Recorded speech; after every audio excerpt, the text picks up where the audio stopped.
Today is Thursday, June 25th, 2026. Coming up on Roland Martin Unfiltered, streaming live on the Black Star Network. The Supreme Court, the Extreme Court, clears a path for Trump administration to possibly deport hundreds of thousands of Haitians and Syrian immigrants. We talked to a leading advocate about the implications of today's ruling, and also the Ohio governor is not happy because that could impact his economy with those Haitians in Springfield, Ohio. I'll show you my discussion with House Democratic leader Hakeem Jeffries. We talk about the efforts to mobilize black voters in the midterms. Also, Trump refusing to sign the bill to fix housing in this country, as well as the election of Democratic socialists in New York City. As America marks its 250th anniversary next week, leaders across the country will hold a national day of action. Two of those organizers will join us. Disillusionment among black voters in Texas and across the country could cost James Talarico and other Democrats the U.S. Senate. We'll talk to political analyst Ashley Etienne about the very issue. A federal judge has blocked key parts of Trump's executive order aimed at interfering in the midterms. We'll talk about that. Plus, progressive victors in D.C. and New York have folks up in arms, but I don't understand why. It's not like that's happening nationwide. We'll break it all down. It's time to bring the funk on Roland Martin Unfiltered on the Black Star Network. Let's go. He's got it. Whatever the miss, he's on it. Whatever it is, he's got the scoop, the fact, the find. And when it breaks, he's right on time and it's rolling. Best believe he's knowing. Putting it down from sports to news to politics. With entertainment just for kicks, he's rolling. It's on go, y'all. It's Roland Martin, yeah.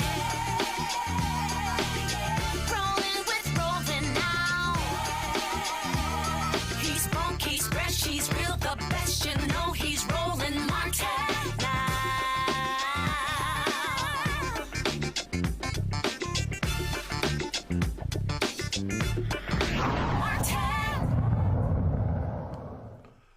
The Extreme Court sides with Donald Trump when it comes to deporting Haitian and Syrian immigrants. In a 6-3 ruling, the court overturned a lower court decisions and sided with the administration. It could affect more than 350,000 Haitians and 6,100 Syrians working and living legally in the U.S. under temporary protected status. Nearly 1.3 million people from 17 different countries are currently in the U.S. under temporary protected status. And immigration activists warn that today's ruling empowers Donald Trump to target even more of these people. Andrea Flores, founder of Securing America's Promise and former DHS and White House advisor, joins us right now. I'm glad to have you here, Andrea. This is obviously devastating. And these are people who came here due to humanitarian crisis. And Donald Trump wants these folks out. And let's be real clear. Donald Trump wants black people and people of color out. They welcome white folks from other parts of the world. They absolutely do. I mean, the racial animus issues in this case, it was very clear that the Supreme Court did a very shocking thing and essentially discarded any evidence that President Trump had been racist against Haitian immigrants, despite all of the statements that most Americans have heard him say about the Haitian American community. And this decision won't just impact Haitians and Syrians. It could actually open the door for up to 1.3 million immigrants who are here legally to lose their status. And it will allow President Trump to take it away without courts being able to review it. So it is a devastating decision. And to exactly your point, it is targeting immigrants who are from countries that the president has openly called undesirable and has made many derogatory remarks about. So it's a really, really sad day for the country. And of course, you have folks who are running for office who understand the implications of this decision. One of the Republicans who is on a very tight, leash when it comes to his district is Mike Lawler. There are many Haitian immigrants or folks of Haitian descent in his district. This is what he said. While I have never disputed the ability of the president to end temporary protected status, I strongly disagree with ending Haitian TPS at this time. First, the situation on the ground in Haiti is a humanitarian and political disaster and continues to warrant an extension. The State Department has a level 4 travel advisory telling all Americans to evacuate and not travel there precisely because the gangs are in charge of the country, engaged in gun and drug trafficking and kidnapping innocent Haitians. Then he also says, second, of the 350,000 lawful Haitian TPS holders, roughly 1/3 work in our healthcare system. Immediately shutting off TPS will create a crisis in our hospitals, nursing homes, and in the I/DD community. This is the thing, Andrea, I have continued to say that people do not understand. They do not understand how integrated our society is with immigrants in this country. We're talking about critical areas. I'm going to read a quote in a minute from the Ohio governor, Mike DeWine. He knows that if Donald Trump decides to send in his ICE boots into Springfield, Ohio, that is going to completely destroy the economy there because it was the Haitian immigrants that actually restored the economy of Springfield and in the housing because they had lost some 30,000 people over 2 decades. That's right. I mean, this decision is devastating for the economy. It's going to hurt the construction industry, the healthcare industry. It's going to make the cost of living crisis much worse because TPS is a type of immigration policy that Americans generally support, right? Immigrants come forward, they're vetted, and they work legally, and they fill jobs that other Americans cannot fill. So if I'm a business right now, I imagine that I'm suddenly wondering, do I have to fire my TPS workers? And what we've seen, to your point, when Trump can go ahead and start deporting a new population of people, he sends in more federal agents, he sends in ICE, he sends in Border Patrol. And what happens, what we see in the economic data, is that that hurts the economy of the entire community. And so small businesses lose money, healthcare centers, people don't get healthcare. I mean, this is a bad decision for Americans and for the immigrants who live alongside them. You know, President Trump wants to pretend that immigrants sort of are external to our communities, but they're not. They fill jobs, create jobs. Their kids are in school with our kids. And this is just going to unleash more scenes like we saw in Minneapolis, in Chicago, and in Los Angeles. Ohio Governor Mike DeWine. Today's decision is a legal decision. As I've stated in the past, the policy to remove these individuals from this country is a mistake. Go to my iPad, please. As a result of today's ruling, the over 10,000 Haitians who have been living in Ohio, mostly in the Springfield area, legally through TPS, will now be here illegally and will be subject to immediate deportation. This also means that while these Haitians were working and contributing to our community and economy yesterday, it is now illegal to employ them. The situation in Haiti could hardly be much worse. The violent gangs run most of the country, the government barely functions, and the economy is in shambles. Further, our federal government has an advisory against traveling to Haiti, and our Federal Aviation Administration prohibits U.S. carriers from flying there because of the danger the planes are being shot at by the gangs. But more importantly, changing the immigration status of these individuals is not in the best interest of the United States nor Ohio. And Andrea, I'm telling you, you're going to be more red state governors who are going to wake up and realize, we're screwed if all of a sudden they start shipping these folks back. That's right. I mean, how many businesses, like I said, are going to have to fire workers that they've trained and hired? And we know that many of these workers are in states like Springfield, Ohio. The reason that Haitians were able to revitalize the economy of Springfield, Ohio, is they filled jobs that Ohio businesses couldn't fill without them. And so I really fear for the Haitian community because just think about the violence and the overreach we've seen from ICE. And Governor DeWine is exactly right. I mean, President Trump is going to be at odds with so many different parts of his party. And whether that is, CEOs, corporations, nobody wanted TPS to end this way. Only Stephen Miller, only President Trump in this White House. I mean, mass deportation is a bad policy for the country. And really, this is on Congress now to step in, and it's on the Senate to pass a bill that passed out of the House that would actually provide status for Haitian TPS holders. But of course, the pressure campaign has to move to President Trump. He has to know he needs more statements like from Governor DeWine, because as long as he listens to Stephen Miller, he'll keep making bad decisions on immigration that hurt our economy. All right, then. Andrea Flores, we appreciate it. Thanks a lot. Thanks for having me. Folks, let's go to our panel. Dr. Greg Carr, Department of Afro-American Studies at Howard University out of D.C. Rebecca Carruthers, President CEO, Fair Elections Center out of D.C. Dr. Larry J. Walker, Associate Professor, University of Central Florida out of Orlando. What it is, we keep saying this, Greg, this is the GOP's war on Black America. It is a war on Black people. It is a war on people of color. Donald Trump and these maggots, they want white people in this country. This is all about white fear, and that's what this is all. That's what this lawsuit was all about. Yes, it was interesting. Roland, Samuel Alito, nasty little racist out of Trenton, New Jersey. He appears to have the thinnest skin among the racists on the Supreme Court. In the other case today, Mullen versus Al Otro Lotto case, it's the case where they decided that just because someone tries to arrive in the United States and is turned back, that doesn't count as arriving in the United States. He read his opinion from the bench, or a summary of it, and then Sonia Sotomayor not only read part of her dissent, she went to page 20 of about a 35-page dissent and referred to the MS St. Louis, which of course remember that was the ship in 1939 that turned away 900 Jews from the United States, and 250 of them ended up dying in the Holocaust. Alito seemed particularly prickled at this oral response, and then he said, if I had known that there would have been this response, I would have been more elaborate in my summary. Sam Alito, you're a purebred punk.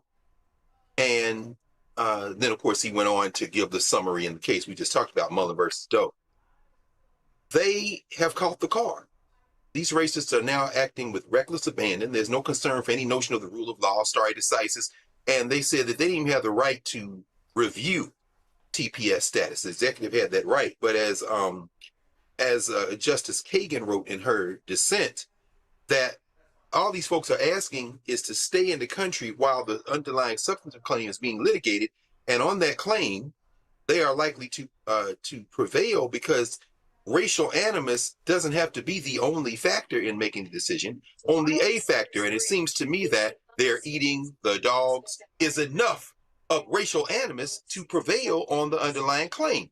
What I expect will happen now is you're going to see some white nationalists like the governor of Ohio and some of those other red states that are going to slow walk this, may even come to find that they're going to be some interesting kind of quasi-sanctuary cities prop up and try to push this past the midterm. And finally, there might even be a little phone call or two to say, look, I can't come out in support of the Democratic candidate in this election, but if you win, I ain't going to be mad because somebody got to save this damn economy and it ain't going to be the white nationalists. Rebecca. You know, if the governor of Ohio really doesn't like this, you know where he could start in fighting back. He can make sure that he's not pushing for onerous voter registration and ballot access rules in Ohio. Ohio is one of the states that effectively has the SAVE Act in place. And we especially, I'm sure we'll talk about this and you'll continue talking about this into next week with how the president is trying to push for the SAVE Act to be forced through next week or the week after's reconciliation bill. So while I hear what the governor of Ohio said, he's saying it because he views those Haitians as utility. I don't know that he really recognizes the humanity of the Haitians, the now legal status, or was legal status before this morning, Haitians in Springfield, Ohio. But this is about money for him. This is about capitalism. This is about filling a gap. This is utility. This is not about humanity. And so even as we're listening to people fight back or express their disdain for this morning's ruling, it's still there's a bit of hypocrisy here. I mean, the Haitian immigrant issue came up in last week's, this week's New York primary. It came up in terms of Democratic incumbents that lost, and part of the slurs were used. They use Haitian as a slur in the particular race that I'm referencing. And so while, yes, people are saying nice platitudes today, we still have to show the anti-Blackness, the lack of humanity that still is an undercurrent in these issues around immigration, in these issues around protected status. Larry. Roland, this decision is a worst case scenario. I think one of the things that people don't realize in terms of what the Supreme Court ruled today is the long-term impact this has on individuals who are, countries that suffered natural disasters and are dealing with other economic political challenges. And obviously we have people talk about the midterms and, general election in a couple of years. But what does this mean for the fabric of this country? I mean, we know what it means. We've talked about the anti-Blackness and why particularly Haitians have been, the focus of this administration now and during the campaign. They were very clear about the comments about the eating dogs. This is not surprising in terms of what the administration was hoping for and what they got from the U.S. Supreme Court. I think the other thing is, Roland, is we talk a lot about the economic impact, but let's just talk about Haitians and Syrians and these other groups that they're going to eventually go after. These are human beings. Many of them have had children born here in the United States and are U.S. citizens and have had family members who have maybe prior become U.S. citizens. This is in terms of, we talk about, the United States and not only immigration being an important fabric, but what it means for families, right? What is the familial impact of this decision? You're going to tear families apart, and they're going to, ICE has gotten all this money recently from Congress. They're absolutely going to send hundreds, if not thousands, of ICE agents, not only in terms of Springfield, but in states throughout the country. And this is going to have a negative impact on the human fabric, and also obviously it's going to have an economic impact. Well, folks, all of these are critical issues, and this is why we continue to focus on this. Earlier today, I talked with the House Democrat leader Hakeem Jeffries about a variety of issues. We talked about Democrats' efforts to mobilize black voters in key races and also the ongoing attempts when it comes to MAGA. But we first off discuss the petulant child, the criminally convicted, twice impeached con man in chief who is refusing to sign a housing bill that passed with huge numbers in the House and the Senate. Jeffrey said this.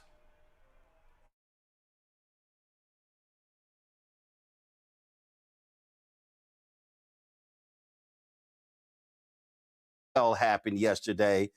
Here you have a bill, blowout numbers in the Senate, blowout numbers in the House, and the petulant child, twice impeached, criminally convicted combat in chief says, I'm not signing until I get the SAVE Act. It's incredible. I mean, basically, Donald Trump, Republicans would rather make it harder to vote than easier to purchase an affordable home. That's the bottom line.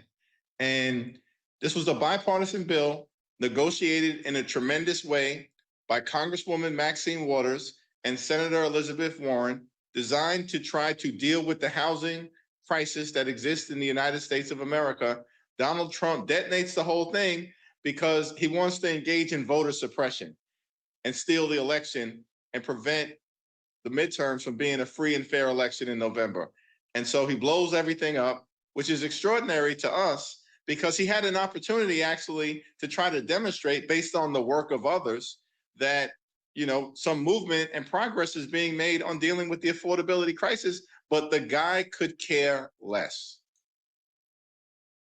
So I played a clip of Speaker Mike Johnson yesterday, and he was complaining that it's the Democrats' fault that the SAVE Act has not been passed. And I guess my response was, why in the hell should Democrats vote for it? You're complaining that, I don't understand his rationale. It's not like Democrats have to vote for something, but to blame Democrats for not passing, that's called democracy. Called democracy. And you know what? Mike Johnson is absolutely correct. We oppose strongly the so-called SAVE Act because it's a voter suppression bill at the end of the day. And the reason why Donald Trump is trying to jam it down the throats of the American people is because he knows he doesn't have a record he could defend. He promised to lower the high cost of living on day one. Costs are going up. He promised not to start wars in the Middle East, but to stop them. And then he turns around and gets us involved in the reckless and costly war of choice in Iran that has made life more expensive for the American people. This guy promised to love and cherish Medicaid, and then he literally said that, and then he turned around and with the one big ugly bill enacted the largest cut to Medicaid in American history. He's saying one thing, he does the other. The American people know it. He ain't fooling anyone. And so I think they've come to the conclusion, Roland, that the only way for them to win is to cheat. And that's why he's so desperate to try to get this so-called Save America Act over the finish line. But House and Senate Democrats uniformly oppose it. And we're going to do everything that we can to make sure that it doesn't become law. Speaking of that, the head of the Postal Service went before a Senate committee yesterday and essentially said that unless states turn over their voting rolls, they're not going to deliver mail ballots. I thought the Postal Service was supposed to be a nonpartisan, take no sides, we just deliver the mail operation. How alarmed are you with this new rule that they have, or proposed rule that they have put in place? Yeah, it's a proposed rule that we will not allow to take effect. We're going to stop the Postal Service. They have no business doing the bidding of Donald Trump. It's a quasi-governmental agency. It's not actually an agency that falls within the purview of Donald Trump to run. And, you know, we're going to make sure that that's clear legislatively, and of course, make sure that as we deal with this issue in the courts, we'll be successful there as well, we believe. In fact, Roland, we just won today a decision. A federal judge declared Donald Trump's efforts to try to restrict mail-in voting through his executive order to be in violation of the law and the Constitution. So we're going to keep the pressure on as it relates to all of these tactics to engage in as part of their efforts to suppress the vote. And we got to keep the pressure on through this midterm election. And then when we're on the backside of it, go on offense relative to the things that we can actually do when we have gavels in our hands, including making sure we pass the John Robert Lewis Voting Rights Advancement Act. But you have folks who are very concerned that this administration, how they're going to attack people. I saw a clip on social media where ICE agents literally showed up at a voting location to accost a poll worker who tweeted something that they didn't like. That right there is scary, that all that you have ICE that's looking at social media and they are going to people's homes, going to the polling booth to do this. How concerned are you that Donald Trump is going to unleash federal law enforcement on polling sites in November?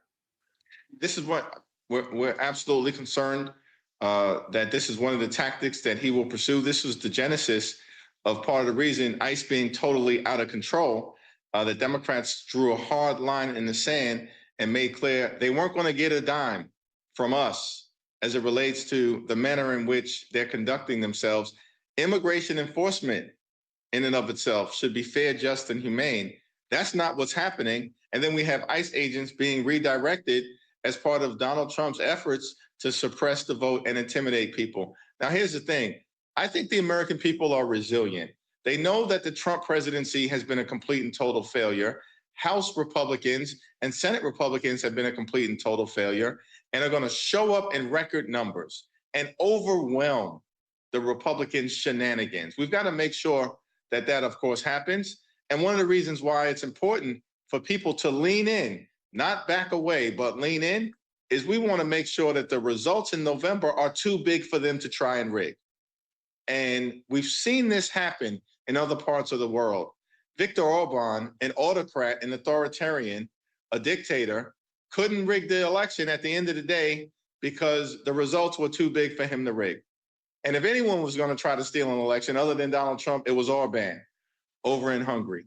And so despite their efforts to try to intimidate all of us, we everyday Americans have the power to do something about it, which is to make sure that you forcefully show up all across the country, up and down the ballot, and overwhelm the Republican effort to try to steal the voices of the American people in our democracy. I'm glad you made that point. And let's talk about that issue of turnout, especially as it relates to African Americans. Ashley Etienne and Dallas Jones, who's a consultant, wrote a piece in the Houston Chronicle called "Cracks in the Foundation: The Quiet Crisis facing Texas Democrats. They talked about in 2020, 15% of black men in Texas voting for Trump. That doubled in 2024. They laid out that you had in 2024, 1.2 million black Texans not voting. 2018, 1 million staying at home. In that case, Beto O'Rourke lost by 214,000 votes to Ted Cruz. We look at the Georgia Senate race. We look at the North Carolina Senate race. We look at, of course, other states. Obviously, you've got critical House races. You've got Republicans wiping out congressional districts in Louisiana, in Alabama. Republicans backed off in Georgia. They've wiped out the seat of Congressman Emanuel Cleavers in Missouri. We see how they are targeting Don Davis in North Carolina. They want to do, and of course, we saw what happened in Texas as well. A lot of people I've talked to, consultants, grassroots groups, say that Democrats are doing what they've done in the last several cycles, taking black votes for granted, not putting the resources on the ground, understanding how do you drive turnout, and that they're sort of banking on this old model that existed that really hasn't been the same since Obama ran in 2008 and 2012. What are you saying to not only House Majority PAC, Senate Majority PAC, progressive donors, that they're going to have to change how they target African-American voters? Because when we see numbers all across the country, black voters are not turning out the same way they were before. And this boils down to, if Democrats want to win, they're going to have to energize a black base. And that means spending the money and spending more time than they normally would and more money they normally would targeting those voters. Well, you're absolutely correct, Roland. As we just saw last week during the opening of the Obama Presidential Center, when President Obama, First Lady Michelle Obama, they spoke so powerfully, eloquently, with dignity and strength at the same period of time. These were transformational figures who had an impact on the nation and the world, but certainly there was a huge amount of pride and support that they were able to, of course, generate in the African-American community. Once in a lifetime figures. And we're not going to see numbers like that simply because we assume that African-American Democrats or others are going to turn out in the way that they turned out the two times that Barack Obama was on the ballot in 2008 and 2012. We're going to have to, in many ways, follow, I think, what was done in Virginia so successfully by, Speaker Don Scott, Abigail Spanberger, where there was an actual investment. And I know you played a meaningful role in this, Roland. There was an actual investment in making sure that we were authentically communicating with, listening to, and then acting upon the concerns of African Americans. And that's going to have to be replicated all across the country. It certainly is our intention to make sure that we do that as it relates to our House races. And at the Senate level, at the gubernatorial level, certainly they're going to be states, and you mentioned several of them, in North Carolina, in Georgia, in Texas, where the support of the African-American community statewide could make a big difference. And we actually need to get on that sooner rather than later. We coordinate and communicate with our colleagues where there's overlap in the Senate and with the Democratic Governors Association. I will reinforce and reiterate this point. We can't simply assume. President Obama was Jackie Robinson. Most African Americans aren't aware of who Larry Doby is. I know, right? It was the second African American to play in Major League Baseball and the first, of course, in the American League. But since he came second, right, the level of understanding and enthusiasm was not the same. You got to invest more in letting the American people know who Larry Doby is. And by the way, that's the same thing for every other Democrat. And look, I'm going to tell you right now, I've talked to different candidates. I've talked to these different campaigns, and it's sort of the same thing.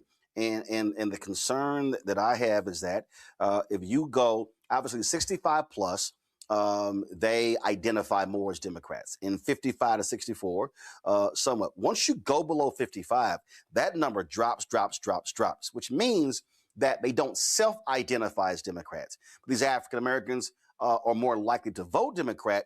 But what it also means is that there's going to have to be far more time and effort. And what I have been saying and I said this to Vice President Kamala Harris in November 2023. I've said this to numerous candidates that you have to spend, let's say, January to August in an informed, enlightened education stage. That means having town halls, having conversations, connecting the dots, educating folks, and then you go into the period of voter registration, and then you go into turning them out. And I've talked to grassroots groups. They have seen a dramatic drop in financial support, and they're out there ones who are beating the bushes, going door to door, doing that work. And to be frankly honest, Congressman, you have too many white consultants who frankly want to keep spending money on TV and don't want to put money on the ground. And I'm telling you from what I know traveling the country, that's going to be a huge problem. And if Democrats don't wake up to that reality, they may see more black erosion in November. Listen, we've got to spend significant resources on the ground. We're seeing that, traditional media, television, for instance, by way of example, far less effective in reaching people because far more folks are getting their information through non-traditional media, through new media, through social media, and through organizing, of course, on the ground, person to person, peer to peer. And that certainly is where we're at in terms of what needs to happen to make sure we re-elect Don Davis, re-elect Shamari Figures, despite the fact that Republicans are trying to make things more difficult. I also think, Roland, we have an opportunity here because, listen, it's clear that Republicans and right-wing conservatives are trying to rip away Black political representation and the opportunity for African Americans in the South and across the country to elect a candidate of their choice. And we can be very clear about that in terms of who is trying to undermine our voices. While at the same period of time, we've got to do a better job, particularly of speaking to younger African Americans, as you've laid out, about our efforts to actually try to make their life better. That's through financial and economic empowerment. That's through home ownership. That's through promoting entrepreneurship as well. Last question. Big wins for Democratic socialists in New York City. Candidates that you endorsed did not win. National media is making a big deal out of this. I'm reminding them that, listen, what may work in New York City does not necessarily work across the country.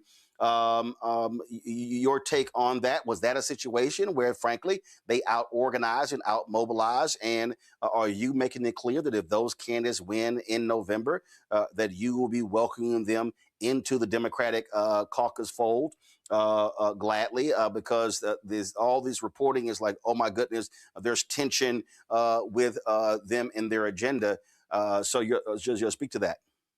Yeah, well, I had a good conversation with the mayor yesterday, and we speak regularly on a wide variety of issues. And we're on the same page in terms of doing what's necessary to make New York City as affordable as possible and deal with the challenges that working class communities and working class communities of color, are confronting for far too long, particularly in the face of massive gentrification that people have been experiencing, not just in New York City, but all across the country. It's one of the reasons why getting this housing bill over the finish line that Donald Trump is refusing to sign is so incredibly important. I do think that, as you've indicated, Roland, that, New York City, listen, in my view, is the greatest city in the world.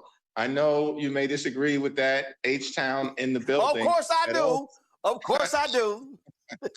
But, Houston is a great all-American city as well, with a great African-American community, long tradition there that's incredible, starting with Barbara Jordan and Mickey Leland, Sheila Jackson Lee, and so many others, and of course, Roland Martin. But what I will say is that what happens in New York City is not necessarily applicable to our ability to actually flip seats across the country, because New York City is a big blue city at the end of the day. And, I credit the candidates who were successful. I've spoken to several of them already. We'll be meeting with others, when I'm back at home over the next week or so. And I think hopefully, and I talked to the mayor about this yesterday, and one of the things, he understands is important is that we got to flip the house. And there's got to be a coming together in order for us to do what's necessary to win, to end this national nightmare in America, and to continue our country's march toward a more perfect union. Well, I agree with you. New York City is a nice city, ain't Houston. And also, I wore this for a reason. And I have to rock my Capitan next time, Roland. But Yeah, okay. 1906, you guys were first. That's right. That's right. No, Haitian Jeffries, I appreciate it. Thanks a lot. Okay, thanks much. See you soon. I appreciate it. All right, then. And also, folks, you heard me say in that interview with Democrat leader Jeffries, I talked about that piece that was done in the Houston Chronicle. And I mentioned Ashley Etienne. We talked about, of course, what they have to do when it comes to drive black voters. She joins us right now. The thing, and I have been yelling and screaming this for years, Ashley, and I go back. So I graduated from Texas A&M in 1991. Okay. And I remember elections in 90 and 91, and I remember the conversations I was having with classmates. And I was saying then, and I went to the Austin American Statesman, my first job out of college, and I kept saying, y'all, you are seeing a change among African Americans. In 91. If you take, this is 1991, if you take your civil rights movement folk, very much hardcore, self-identified Democrats. And when I look at polls and things done, pro-black. No. So I'm not following here. Okay. Self-identified Democrats. Okay. And then you go to the next decade, then the second decade. Okay. You begin to see, again, when you go below 65, that begins to change. Sure. They get further and further away from self-identifying. Now, they were showing that they were not self-identifying, but were still leaning, still voting Democrat. In the last 3 to 4 cycles, what you're now seeing, not self-identifying, and some moving towards Republican side, others simply checking out of the process completely. So the problem that I have yelling to these Democrats to understand is the model that they've been using, which is the civil rights model, it is the church model, it is the, okay, let's go to these places in late September, let's hit them on Sundays in October. That's all gone. That's obliterated. And then I believe what these Democrats have been doing, and this is where Obama changed the game. Not for good. Not for good. So Obama comes in. He doesn't need the infrastructure. He didn't need it. Meaning he said it. Black voters. No. The black political infrastructure that was. Yeah. He said it. Sure. Didn't need it. Right. The problem is everybody after wasn't him. And even if you look at 2012, there was a drop off between black men and black women in 2012. Absolutely. And so Democrats have been just sort of like blinded, still thinking, oh, we can run the same model that we did 40 years ago. You can't. You can't even run the same model that you ran 14 years ago. And by the way, the electorate has changed. And by the way, you can't run it on Obama's back either. What I found interesting about what Mr. Jeffries said, he immediately pointed to Barack Obama. But the love and admiration that black people have for Barack Obama is not transferable to anybody else. To your point, we started bleeding support among black voters when he was in the White House. Right, there was a 9-point gap. And look, I again, if folk want to sit here and this ain't hating, it's stating. Yeah, it's facts. Yeah. 2012, the Obama folk had no plans to go speak at any black conventions. That's just a fact. Okay? I got that directly from folks who were in the White House. They saw polling data in April and May. They were soft among African Americans. That's when they decided to go speak at the National Urban League. That's when he went and announced that HBCU initiative that nobody could explain to me even in the following 4 years. Sure. There was softness there. Sure. Because there were African Americans who said, yo, we voted, we are not seeing the results of our vote. Right. And that's why when he ran against Romney in 2012, there was a 9-point gap between black men and black women. So when sisters were telling me in 2016, well, it's because Hillary's a woman, I was like, no. That was departing in 2012. It then exacerbated in 16, 20, and 24. Because of divestment. Because there was no investment made in building and shoring up the infrastructure of black political power on the ground. That's really why I wrote this article about Talarico, is because the warning signs are flashing. They're off the charts. 34% of black men in the state of Texas voted for Republican. You've got a situation where now they're having their convention amid backlash from black women voters. You got black women saying the quiet thing finally out loud, that we give 92% to this party and we don't get anything in return. So, we're seeing a situation where, black people are, I think, having a level of awakening to all of what you and I have been talking about the problems are with this particular party. So my point about writing this op-ed is to make the point that Talarico has an opportunity. He's raised more money than practically any other candidate in the nation, $28 million. He needs to do what he's doing right now in the Latino community. He broke with convention. You just laid out convention, which is I show up late, make the least amount of investment. He broke with convention when it comes to Latino voters. He's been investing in early in Latino voters, and it's actually making a difference. He's proven the point that if you invest early, you meet people where they are, they will come your direction. So my question is, why aren't you doing that with the black community? Why not make those same level of investments? If you said out of your mouth that you cannot win without black voters, then why 3 months later we still don't have an infrastructure within your campaign that's specifically targeting black voters? And the reality is you can't win without black voters. Even you look at when Beto O'Rourke ran, he lost by 2.5 points to Ted Cruz. You had 1 million black folks who didn't vote. The reality is there are more eligible black voters in Texas than any other state in the country. But this is also not just a Texas issue. We look at Ken Martin. They've been putting money in this Senate race in Mississippi. Because when they looked at that gubernatorial race, how close they came to upsetting Tate Reeves, it also proved the point. If you put money in, you put money on the ground, because that's the other piece. Sure. Because part of this whole idea, when we talk about investment, investment, it doesn't mean let's just buy more TV and radio ads. Absolutely. It actually means how are you engaging on the ground? So we're now talking Texas, Mississippi. We're talking Georgia Senate race, North Carolina Senate race. We're talking Ohio as well. And again, what I keep telling these folks is that old model is out the window. Okay, so can I give you the North Star? The North Star is Georgia. What Stacey Abrams did in Georgia is the new model. What she decided to do is she said, I'm going to make long-term investments in building up the infrastructure of black political power in Georgia. I'm going to, secondly, go early where black voters are. Rural black voters made the difference in Georgia. I'm going to go and engage black voters where we've never engaged them before. That is really the new formula to driving black turnout. Well, remember. So again, we have to talk about what they did there. It was 2012, and let's be real clear. The party was not trying to invest. The night Obama won 2012, I'm waiting to go on CNN.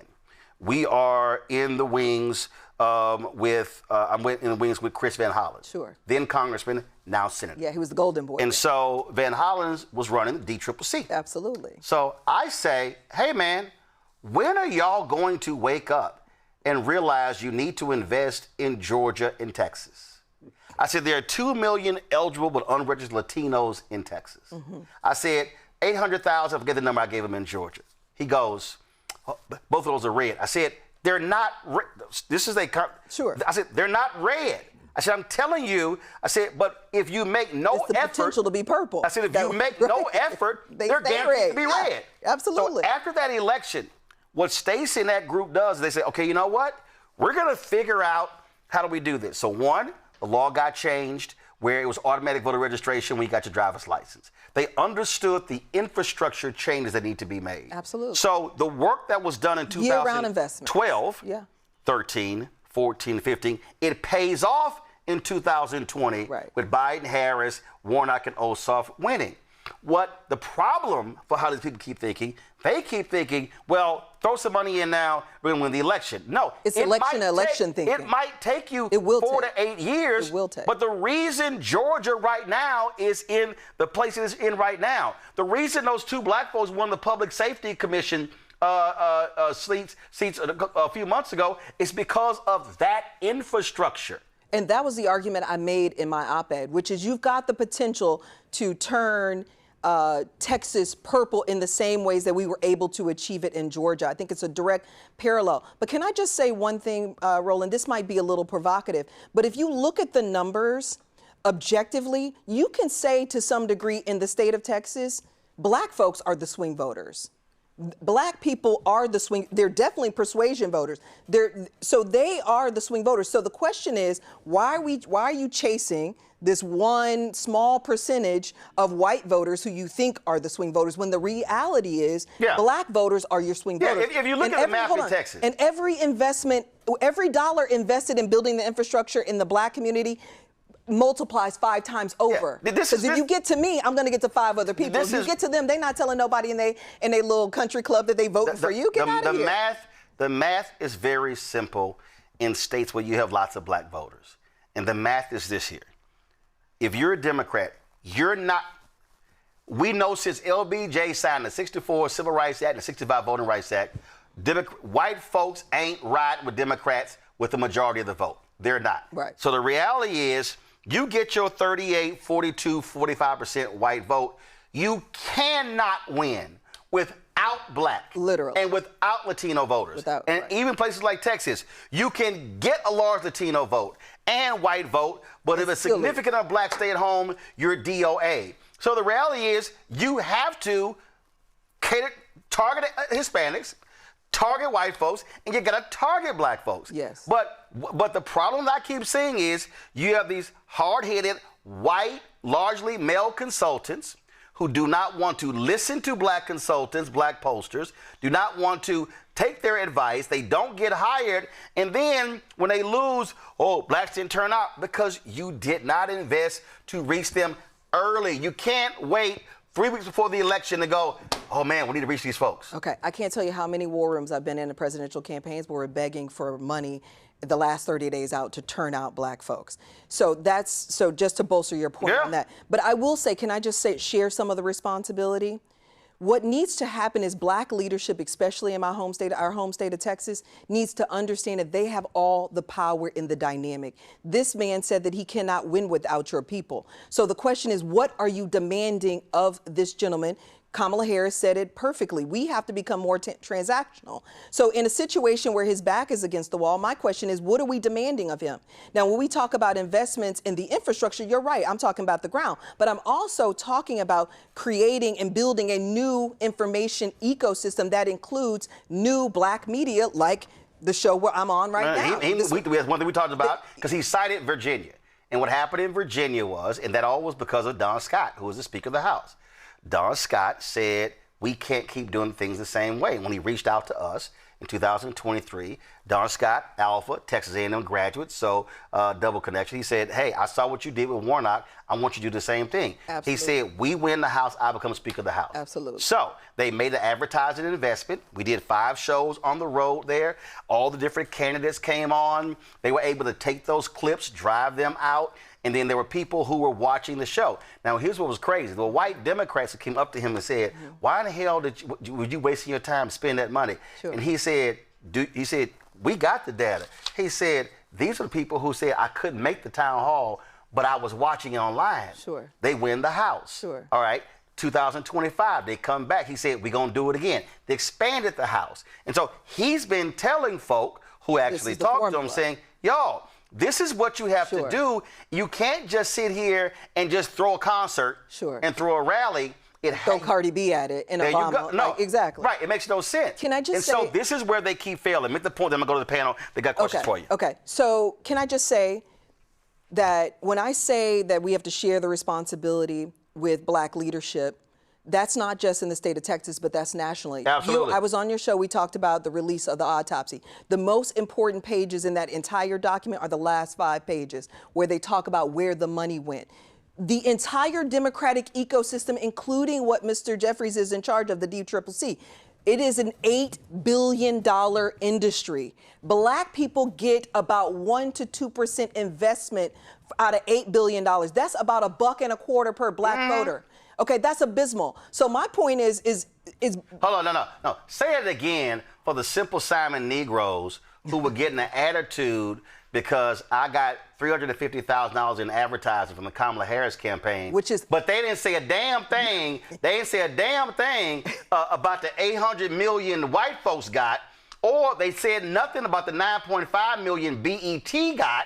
That's not even black owned. But see, that's what. But I don't even think you compare it to that, Roland. Can I just say you compare it to the $100 million the white consultant firm got? What is that about? No. The reason I brought up white media because the same Negroes watch white media. Absolutely. And so what they want is, I had some. The money's going to the wrong places. I literally had some Negroes on Tesla and Figaro's Instagram page saying that I should not have even gotten any advertising money.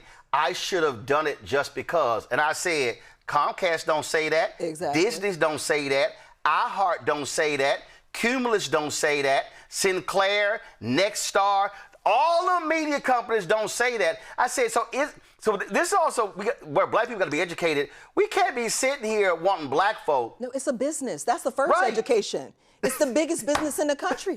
I mean, so Every publicly traded media company has an earnings call. They say, we fully expect this year to see third and fourth quarter advertising increase by 30% because of political advertising. Hold on. If those numbers were applied to Target, you'd be boycotting outside of the headquarters right now. That they spend $8 billion and the whole thing is on our back and we only get 2% of that money. The reason why I say you need to point to the consultants and how much money they're making. Oh, yeah. Because you combine what BET got, you got, and what everybody else got, it ain't even a fraction of what they walked away with. And by the way, if you dig even deeper into the autopsy, it was clear that they made decisions to line their pockets and to not win the election. This is why I say we've got to share some responsibility with black leadership, because somebody should have read that document and said, wait a motherfucking minute here. This cannot persist on our backs. We can't continue to see the erosion of black support at the expense of these white consultants getting rich. Right. Anyway, I'm ready to take questions whenever you are. Oh, sorry, it's your show. You know that's my job. You know that's my job to do that part. It's your show. Okay. You don't be, I always come on your show running your show. You don't be telling Kristen Welker that Don't meet be the press. So don't be coming over here Don't be sitting letting here the black trying to girls run on your shit. show, okay? Don't be trying to come over here and run shit. Let me go to Rebecca first. Hey, good evening. Good to see you again. Hi, Rebecca. So my question starts with something that Jamie Harrison just said the other day. So I'm going to read what he said. I'm going to ask and then ask you my question. Sure. This is what Jamie Harrison said. I say this with no ill will or animosity. If you hate the Democratic Party, then please don't run for our nomination. Don't use our resources. Don't rely on our volunteers. Don't use our infrastructure. Don't ask Democrats to invest their time, money, and energy in your campaign. Focus on building the party you actually support. Political parties aren't perfect, but they're built by millions of people who knock doors, make calls, organize meetings, fight for the values they believe in. If you don't believe in the party, then don't ask its members to carry you across the finish line. Now, with all respect to Jamie, I started off as an organizer. I've held positions in the party. I've trained thousands of volunteers and candidates across the country. And I've done political projects in over 30 states. This ain't it. So you know what that was, Rebecca? You know what that was, Rebecca? He was complaining about the Democratic Socialists of America and their wins, and I'm like, say, bro, they organized and mobilized. They organized and mobilized. Don't hate. Don't hate. Oh, Roland, I know what it is. I know what Fannie Lou Hamer would have said to that. Right. I know what Jesse Jackson would have said to that, especially back in the 80s when Jesse was the insurgent and he was the progressive versus the conservative Clinton wing. Yep. Unfortunately, the Clinton wing won out.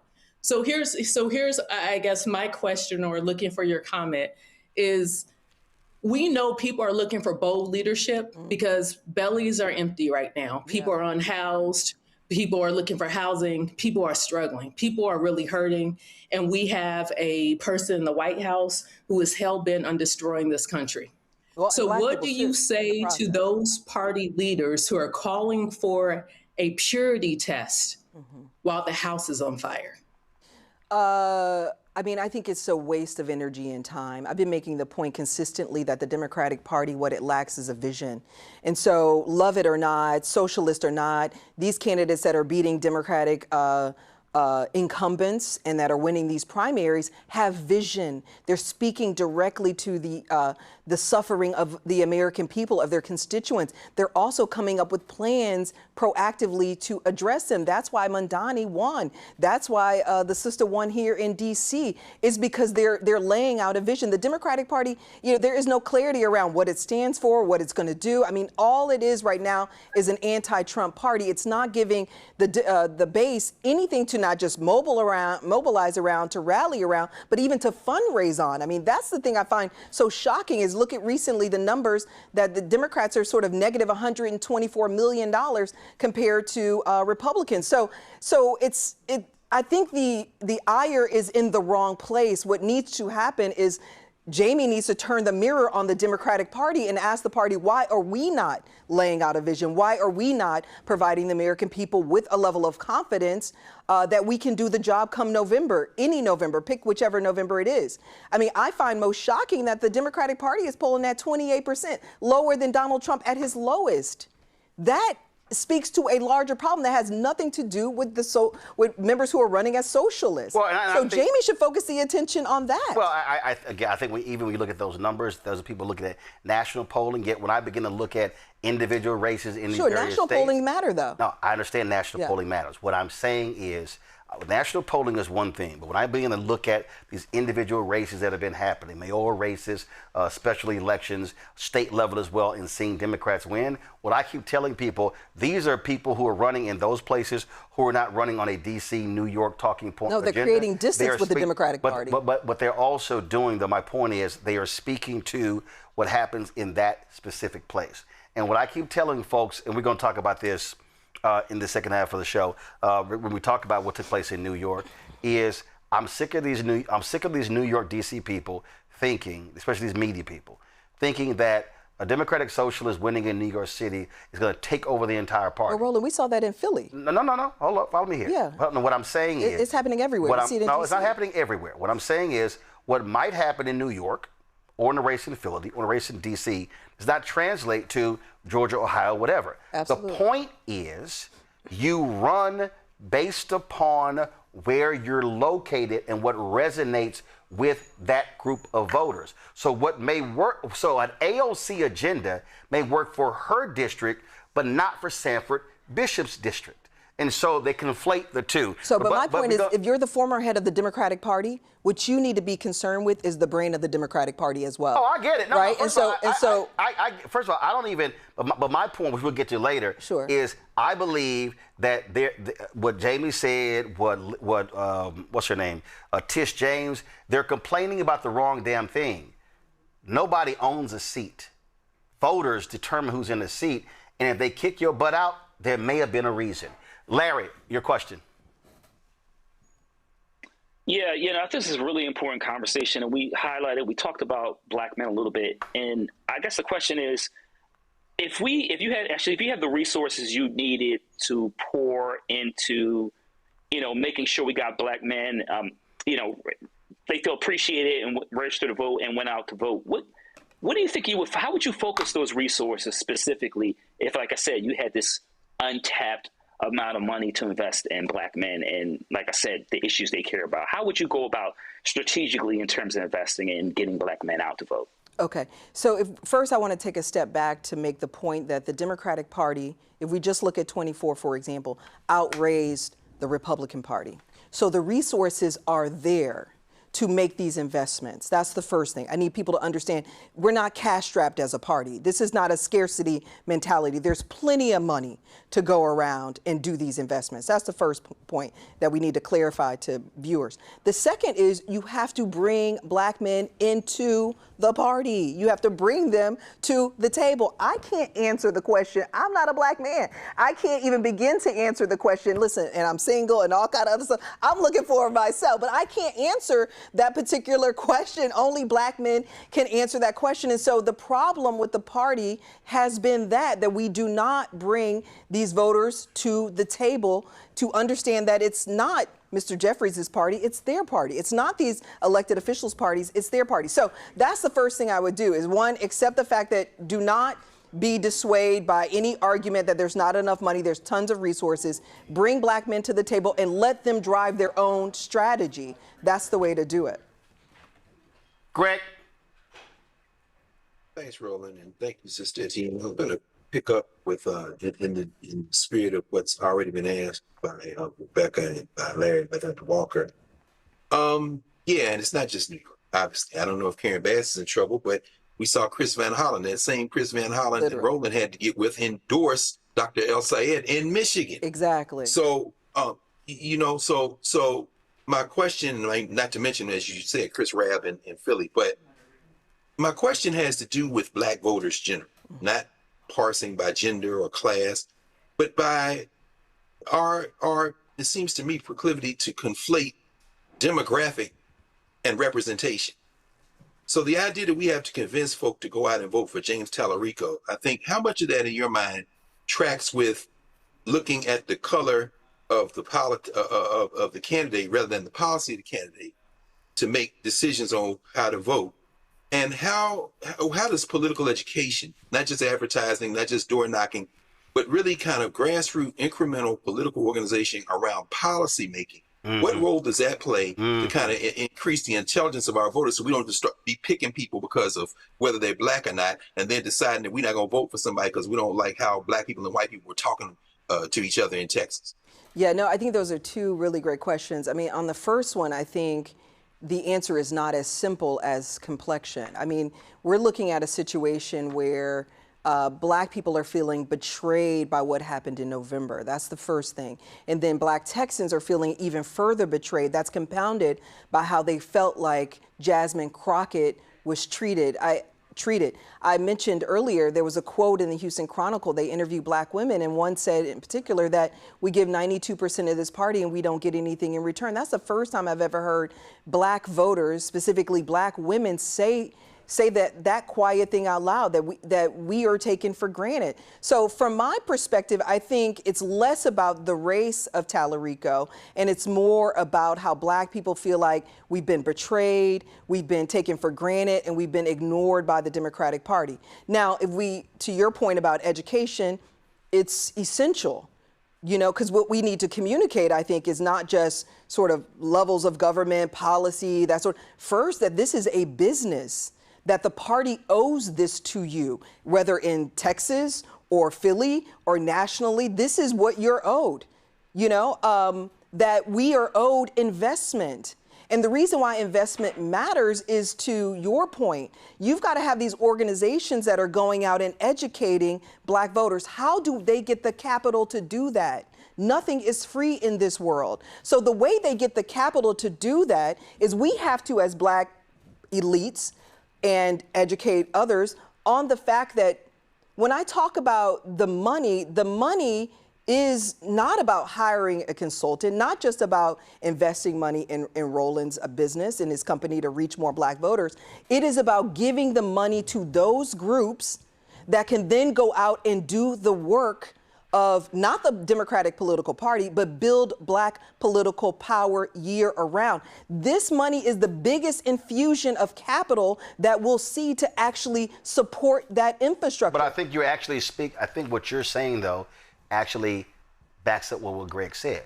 Part of the education process is what you just talked about. That's what I'm saying. And yes. so those two things have to matter. That's what I'm saying. Yes. Now listen, I've had some. But hold on one second. The reason why I wanted to punctuate that point is because we have to understand that when we talk about $8 billion and 1%, 2% investment, that takes away from our ability to fund these organizations that are actually doing the education of black voters. Right. And so the thing that we're looking at here, again, and that's why the money matters.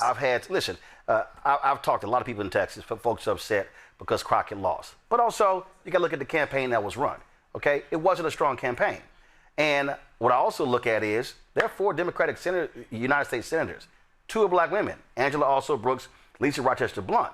And so what we are seeing here, and what I have been saying to African Americans, is that while we're making that argument about what the party should be doing, how are we also funding our own initiatives, Absolutely. our own groups?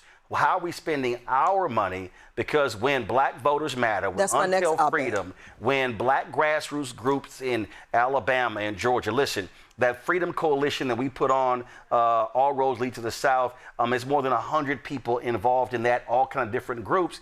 And so what I've been saying, look, I've been saying to black people, don't send your money to the party, don't send it to a candidate, send it to black voter groups that are on the ground, because what this is about, all this about for me is, and I've been yelling and screaming, and Bishop Barber and I discuss this all the time, is mobilization, organization, not being dependent upon a candidate, not being dependent upon a party, but saying these are the issues that we care about and how are we going to get people excited. When I look at these the No Kings rallies, I remember there are people who were saying, oh, this is a waste of time. I said, no, if you have a march or a rally and there's a purpose behind it, it serves a purpose. If you are collecting data, if you are taking that event and now moving those people to the next level, it serves a purpose. Now, marching and you ain't collecting data and all you just simply is having the event, to me, is a waste of time.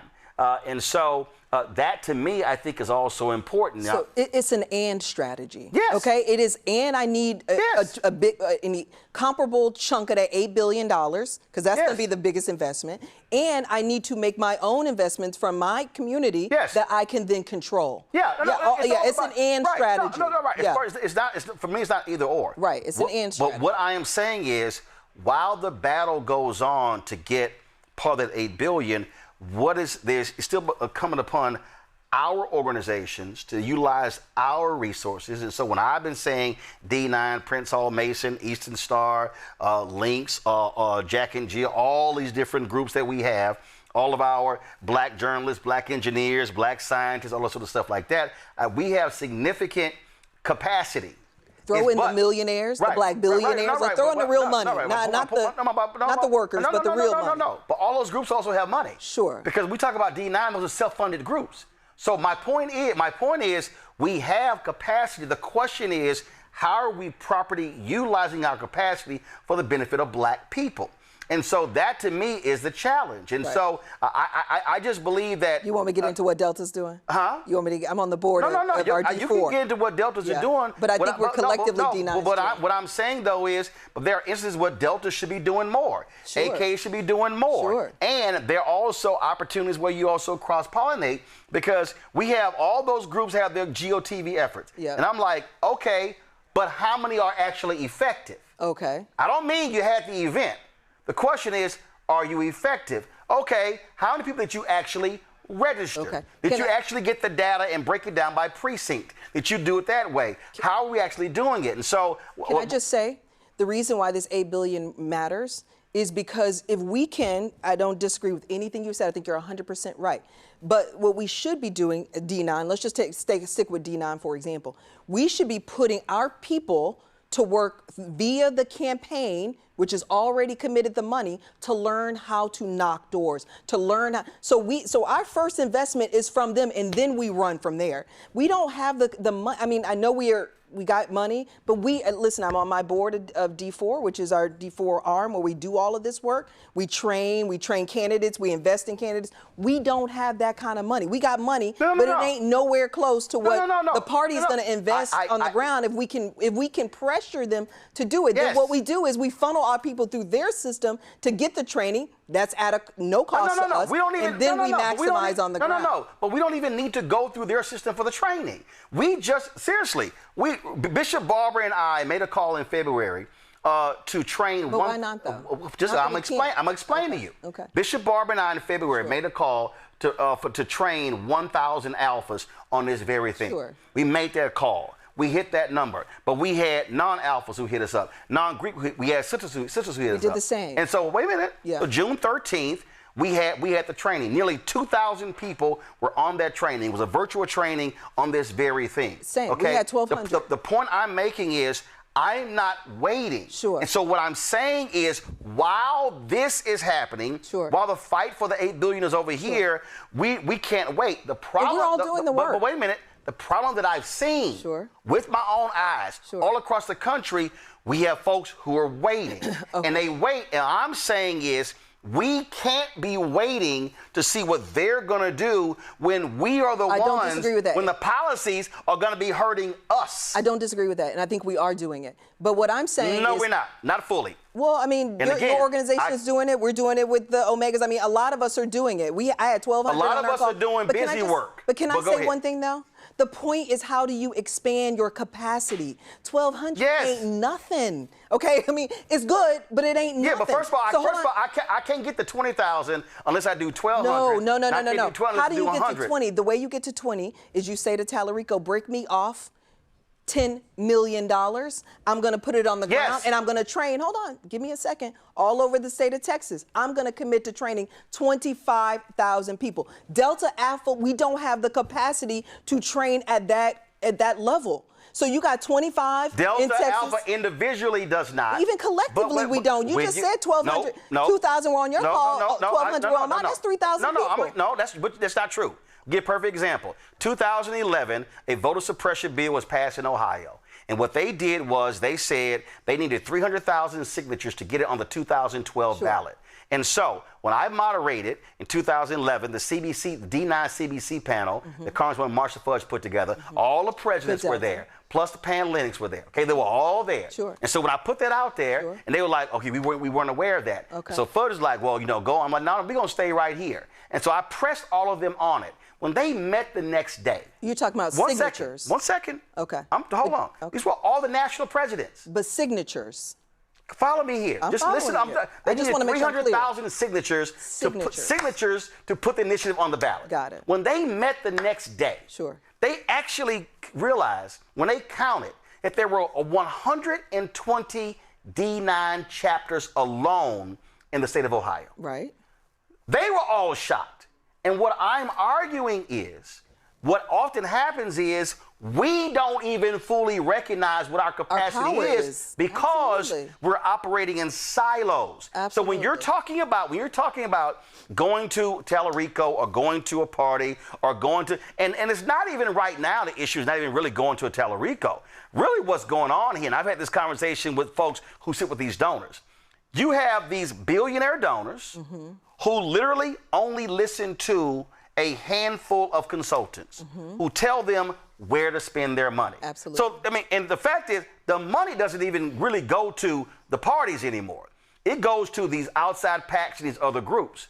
And what we have to do is, to your point, as collective power, go to a candidate or a donor or a group. All of them, the IEs too, put everybody. But what I'm saying is, we can't do it as one person going. Absolutely. Imagine if that block of black leadership goes, and here's the deal. So that to me is, so, but a lot of our folks are moving in silos. Absolutely, and we're not in disagreement. Right. My only point is, how do you expand your capacity? Right? Yeah. So we can do so much collectively. We need to get to that point. But the way you grow and expand your capacity is I shake out all that money so that I can invest it in expanding our capacity on the ground. And hold on. So that you build the infrastructure that was built in Georgia, okay, that stays behind after the election. But the Georgia infrastructure was not a party apparatus. Exactly. It wasn't a campaign apparatus. Right. And that's really what Black Voters Matter has made it perfectly clear, where they said, yo, it's actually organizing 365.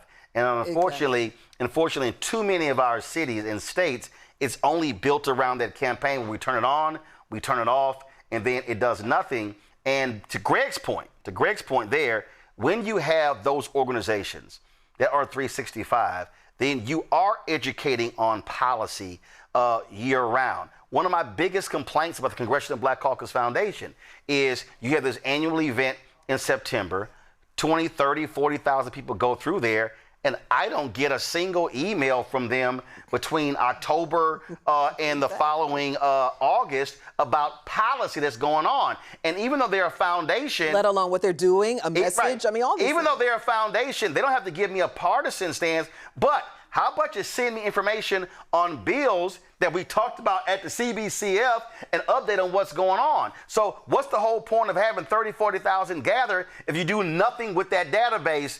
And I actually wrote that column 20 plus years ago when Mel Watt was the chair, and they were a little angry with me when I wrote it. So understand, I've been pissing them off. Not much has changed. I've been pissing them off for a long time. and that database still has not been created. So it's a way. Or weaponized. Yeah. So it's like, what the hell What are we doing? I agree with you. So We that's got to why- get our own house in order. There's no doubt about it. But my point is, I'm mostly focused on, as we should be, the marginalization. I think what is the resentment to a degree toward black staffers within the Democratic Party, and a lack of commitment and prioritization of our issues and investment in the infrastructure. The autopsy said basically to some degree that we've not organized and invested in building black infrastructure on the ground since Jesse in the 80s. That's unbelievable to even think that if you just raised $8 billion in 2 years, 16 in 4, and we still haven't organized. And it's not about electing a white senator. It is about us taking care of us. It is about us investing in building our own black political power that can be weaponized in an array of ways, like Jesse taught us. I mean, so I don't know if anyone else has any questions. You gonna do that bullshit again? Don't get cut. I just try to move the show along. I don't need you to move the show on. I don't need you to move the show on. Okay, listen. What's that name defer to you. What's that name right there? What's that name right there? Again, Before you know it, but mine will be next to it. Yeah. I want to see you do that shit. Italicized. I want to see you tell Kristen Welker that on Meet the Press when you on there on Sundays. Yeah, right. Yeah, let's see if that happens. All right, Ashley Etienne, folks. We were talking about organizing and mobilizing. That's going to be happening on July 4th when the country is celebrating its 250th anniversary of the signing of the Declaration of Independence. Yet Next 250 has launched a nationwide multi-year initiative aiming to use this anniversary to bring people together around shared values and critical issues. The goal is to imagine and build a future centered on justice, belonging, dignity, democracy, and independence. On Saturday, Next 250 will host All of Us 250, a nationwide day of action focused on truth, equality, and freedom. It will include rallies and protests across the nation, culminating in a gathering in Washington, D.C. Joining us right now is Tiffany Lofton and Carmen Perez-Jordan, both of them with Next 250. Carmen, you were one of the co-chairs of the Women's March, that massive gathering where, most importantly, like I always keep talking about, data. And so y'all are gathering, y'all are meeting, but how are you taking this event beyond that day and where it is an organization and a mobilization tool? Well, thank you so much, Roland, for having me. It's always like coming home when I come and I talk to you about the work that we're doing, and I just want to say thank you for always welcoming us. For me, I want to just share that this work has started 3 years ago. So what we're doing June 27th is we're doing a celebration of all the work that has happened the last 3 years. For the last 3 years, we have convened over 100 organizations in 36 states and did listening sessions where we gathered the information, and that is culminated into a Declaration of Interdependence. We then did a launch here in September of last year where we revealed the Declaration of Interdependence and then began having town halls to bring the Declaration of Interdependence to life in our communities. And now we're culminating here in Washington, D.C. on Saturday, and it's going to be a celebration of our shared history, but also putting forth a bold vision for the future. What does the next 250 years look like for our communities? And so we've gone from Puerto Rico to Hawaii, who are all coming to Washington, D.C. We have some folks right now here that have joined us, and we're going to have amazing speakers. We're going to have performances. We're going to have face painting for the kids. It's a family-friendly event, but this is really about building political power through our values. Tiffany, so DC is central, but how many other events will be taking place across the country for the folks who can't travel here? Yeah, there's going to be a couple of things. One, folks can tune in virtually, so they'll be able to join us there. And then we have a bunch of actions on our website. You can also sign up to keep in contact with the movement and the cause. And as Carmen said, not only is it a family-friendly event, but there are going to be dozens of other organizations that are going to be at the actual rally who are registering people to vote. They're going to be sharing their demands. We have 7 pillars where we're talking about fair wages, education for all, dignity and respect to protest, women's reproductive choice and health care, all of the things that our communities have said out loud through this listening session that they care about. And through this tabling, folks will be able to sign up to join organizational causes, sign up for campaigns, sign up as volunteers, and figure out ways to plug in. Roland, on this show, you talk so often about people finding political homes. And our opportunity, as Carmen said, to bring this together to talk about the next 250 years, we know that part of our organizing strategy and methodology is that people have to not just gather and have a good time this Saturday, but after the event is over, stay plugged into those organizations. Right, and that's the thing that drives me crazy when these events take place. They don't do nothing afterwards. They piss me off. Yeah. Wait, real quick. I know you're gonna ask me later, but I'm gonna do it now since people listen in case they hang up. They can sign up and join our listserv right now at next250.us. And then at the event, we have QR codes. There's going to be a sign, a stage, and people can sign in and register there. We have, I don't know how many buses come in. I don't want to make it up. I know. We have probably like around 17 buses that are coming from the East Coast, anywhere from Baltimore, a couple from New York. Chicago, Jersey, Maryland, Virginia. Yeah, we got a bunch of buses coming. And all those folks have also given us their information and contact information and signed up for the bus as well to join us on that day and traveling in on Saturday. The reason... and rain or shine, we doing this, by the way. The reason I keep... I'm fixated on that, and again, Bishop Barber and I, we're always talking about it, is because... in the group chat, I know. For me, everything is micro, macro. Yeah. It's micro, macro. So if 50,000, 100,000 people come to Washington, D.C., but then you know where they're coming from. You have their zip codes. Now, all of a sudden, the issues that are being addressed, the issues that are being talked about, so when something happens in that state or something happens in that county, in that city, then you already have the data to be able to say, oh, we've got 300 people from that county or from that city who participated. So we can now hit those folks direct, tell them what's happening in their county or city, and say, tie into this particular group because we need you showing up at the city council meeting or the school board meeting or the county commissioners meeting. If you don't have that data, what you're doing is you're now trying to replicate what you did, and you hope folks show up, and then you go there, well, I hope we have 30 or 40 people. And that to me is just one of the biggest mistakes that I keep seeing when we're asked to cover these events. And I'm kind of like, all right, we covered it, but what the hell did you do with it? Okay, you had a day of speeches. Great, people, each person limited to 3 minutes or whatever. Okay, I'm always like, what's next? What are you doing with the next? What happens on Monday, Tuesday, Wednesday, Thursday, Friday? Has that been really a large part of the planning and the thinking to really understand that? It has been, and like I mentioned, we started 3 years ago. This was a vision that Linda and Saru had. They were thinking about what are we going to be doing in the 250th anniversary, and is it going to be represented of us? And so we decided. And we already see it's not. We already know it's not. But what we did is we convened about 50 organizations, and after we convened the 50 organizations, we set on these listening sessions where we then began to extract these values. And from these values came this Declaration of Interdependence. And then we're like, yo, we're going to have our own celebration, mobilization, but we also need to get to work. And what we're hoping is that this declaration can be something that communities and individuals use locally to hold their elected officials accountable, or to also organize their elected officials towards values that they believe in. And every bus has a bus captain, but they're also connected to organizations. We were having informational sessions on a weekly basis with people that just signed up to let them know all the organizations that were a part of this demonstration. We also have them on our website so that people could plug in.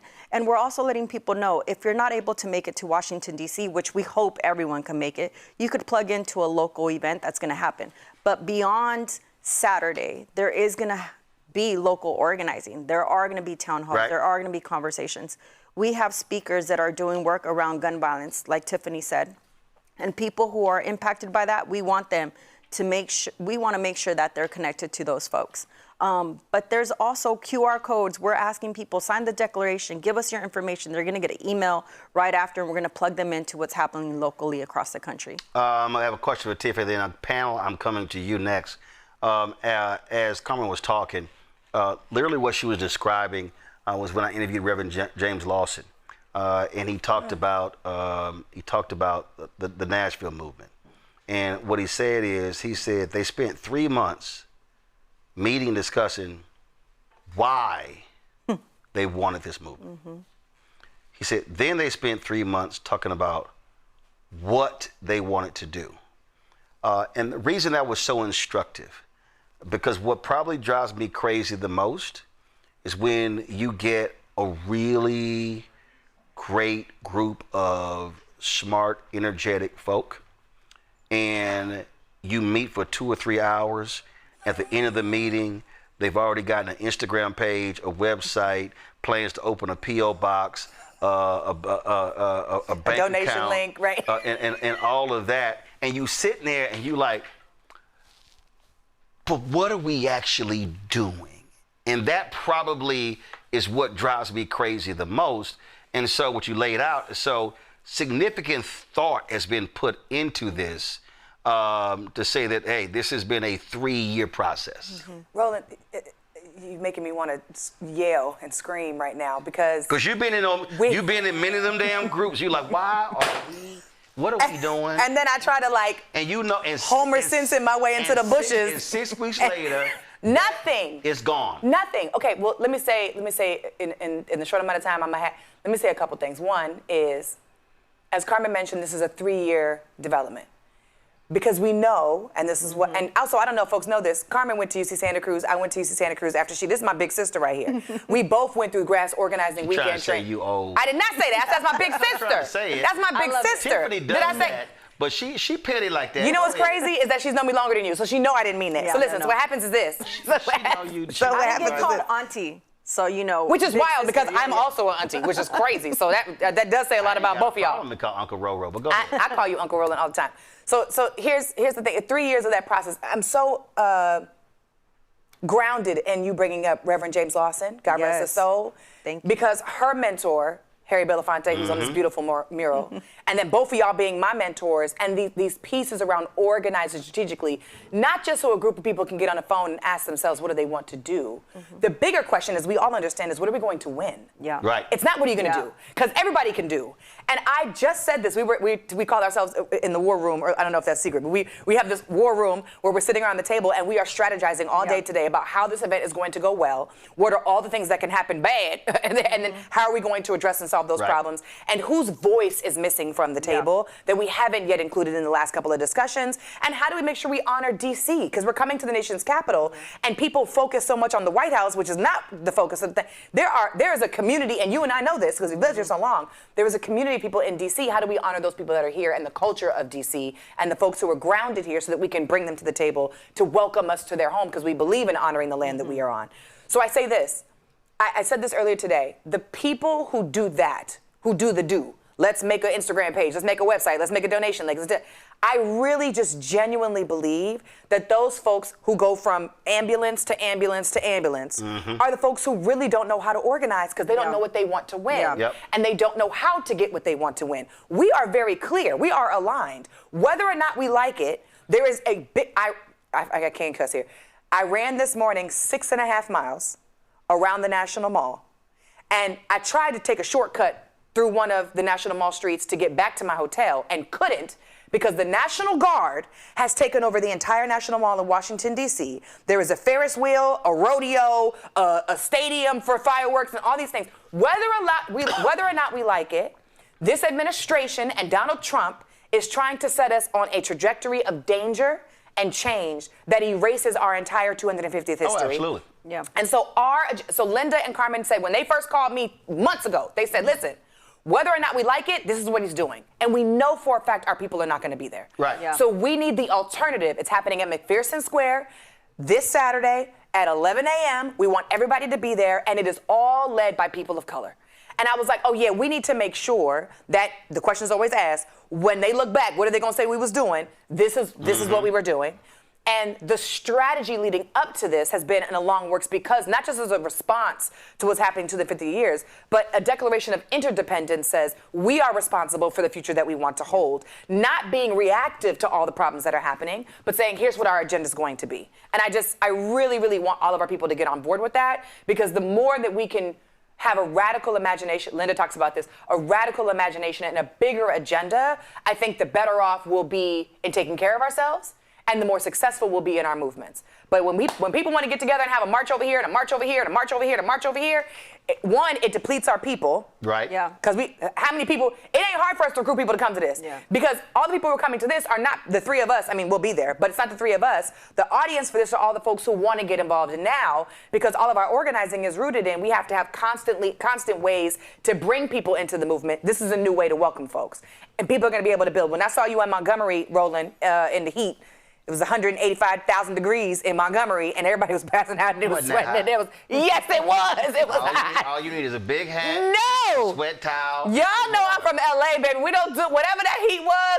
I don't understand. But when I got there, what did I do? Ran up there and gave you a hug. I saw Latasha, gave her a hug. I saw April, gave her a hug. Saw Cliff, gave her a hug. Because it's an opportunity for us to connect in person again. We're not alone. And all the virtual Zoom stuff is cute for a little while, but we have to come outside and be together in person. So this is an opportunity to welcome new people. Questions from the panel.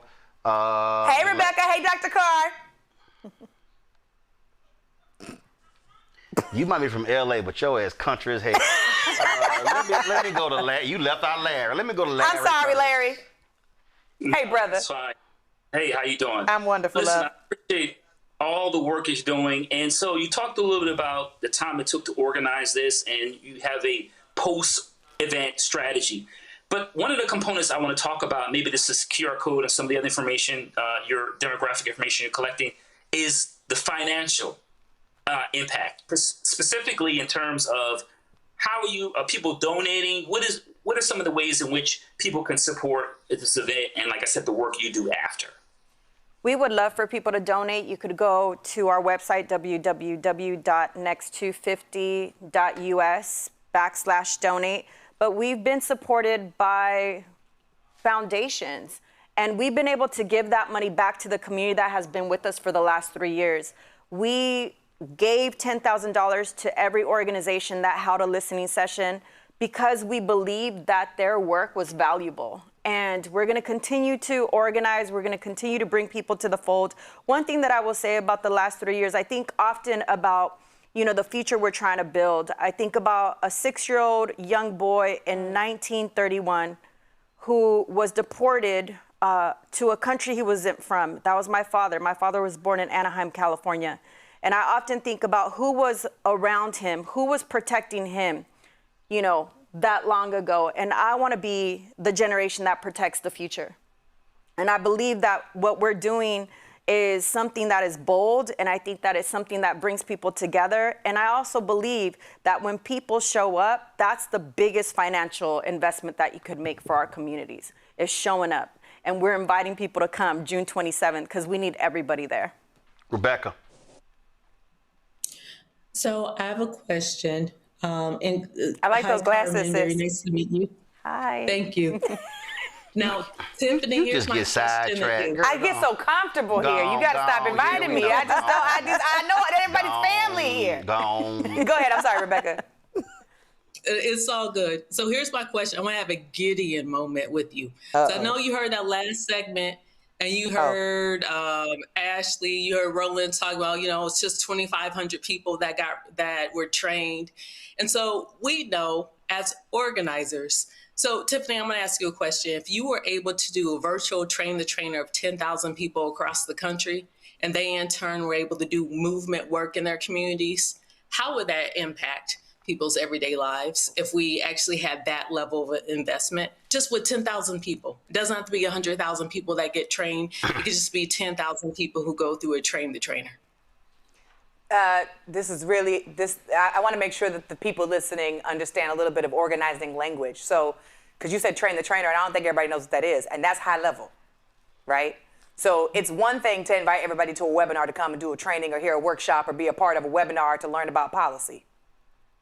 It's another thing to teach people how to fish on their own in their own communities. and not only give them a curriculum and a skill set to say, here's how you train your people, but to empower folks. People think sometimes or assume sometimes that the work we do is performative, and that they can just if they train a group of people, I can train a group of people too. But what I know from experience is that this is a discipline. It is an art. It is a practice. And all of us need to be trained on how to do a training. We need to be trained on how to train other people. We need to be trained on being able to feel a room of people that we are training, and then understand what people's different learning styles are, what their needs are, what their experiences, asking them what their experiences have been, and then finding out ways to make the training applicable to people in the room or virtually who are going to receive that information. I have taught classes at UC Santa Cruz. I have trained at the AFL-CIO, NEA, NAACP, American Federation of Teachers, American Federation of Association of Flight Attendants, and all of the people that I have trained. There have been, when I was younger, people have said, I understand the information, and I was really excited about how you presented it. I have no idea how to use it. I have no idea how to use this information you just gave me. And so a train the trainer for 10,000 people would be revolutionary. Because what that says is we are finding the people in the community who want to lead and train other folks. We are going to not only give them the material, but give them the skill set and practice on how to lead and train their people, because they are the best messengers. And then those folks will be able on their own time to then delegate what that strategy, practice, and methodology is. How do you build a campaign plan? How do you power map in your community so that you can find out who the decision maker is? How do you build a plan so that you can build a strong organization? How do you do leadership development? I mean, that's literally the relationships that we have learned and we have practiced. How do you have a one-on-one with somebody? How do you understand somebody's personal interests? How do you agitate just enough so you can get somebody to say yes instead of no?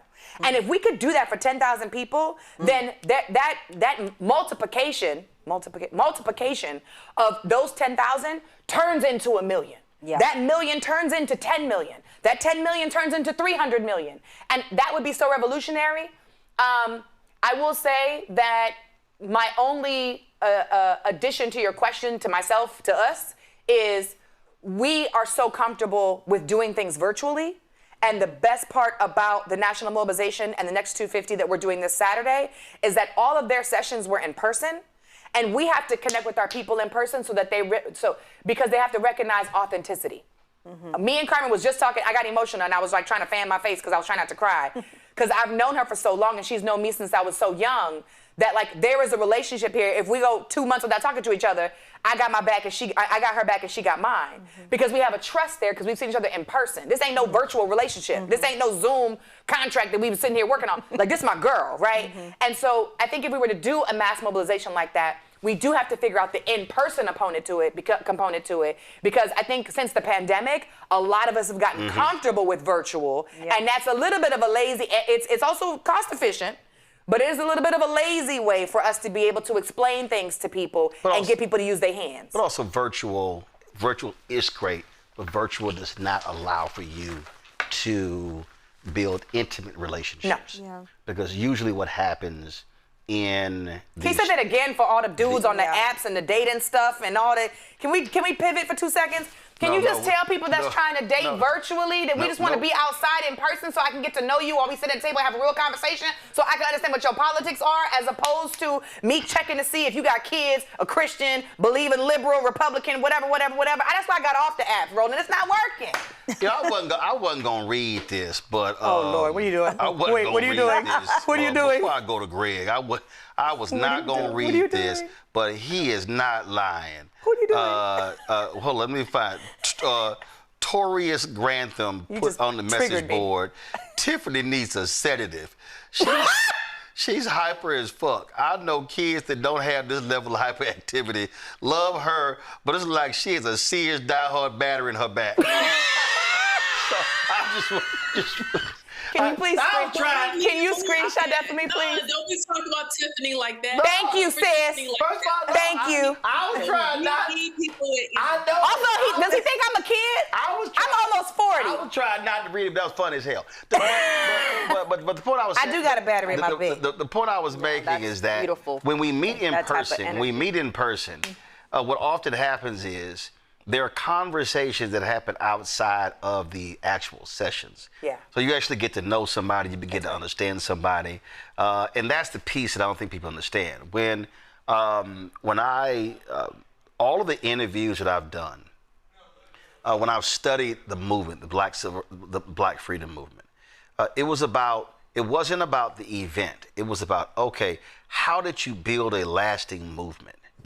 And that's the key. I think what drives me crazy. Listen, Mr. Farrakhan and I had that conversation after the first Million Man March when we had the 10th anniversary march. It was a very frank conversation about what didn't work and what failed.